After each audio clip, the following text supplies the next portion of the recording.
This is Chester Moore, Editor-in-Chief with the legendary bass fishing pro Jay Yellis here, and we're just talking about sometimes you got to take the caster rod and put it down and get the spinning out. And this is something for a lot of techniques that are great for catching big bass in Texas.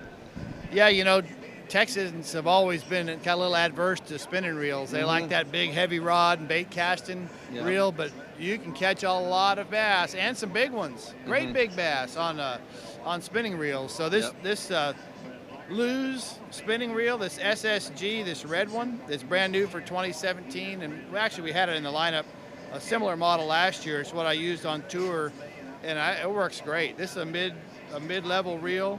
The price is very affordable, but man, it's got a great drag system on it. It has 10 ball bearings, super lightweight, and drop shotting is a technique that I would probably recommend more than any others with a spinning rod, and it works everywhere where you've got fairly clear water. You need like 2 foot of visibility or more, but I mean, I know it like at Rayburn, Toledo Bend, and Fork, all those lakes, you catch a bunch of bass drop shotting.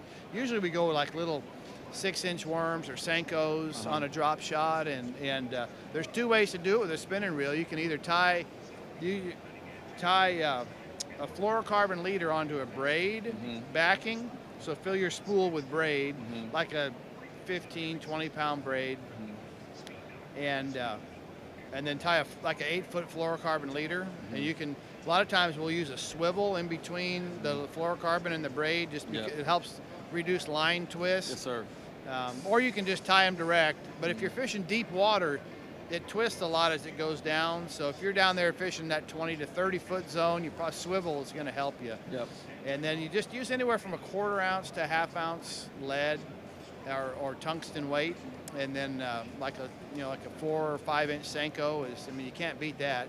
And you can wacky rig it or Texas rig it with a drop shot. And it depends on how much timber you're in and grass. But if you want to Texas rig it, if you're around a lot of grass. But most of the time you're drop shotting, you just pitch it out, let it go to the bottom, and don't do anything for like 10 seconds. Just let the sinker hit and let the worm just slowly settle to the bottom. And then once you think the worm's on the bottom, you just pick up. And usually if there's one there, he's going to have it already. You'll pick up and you'll feel a fish on there.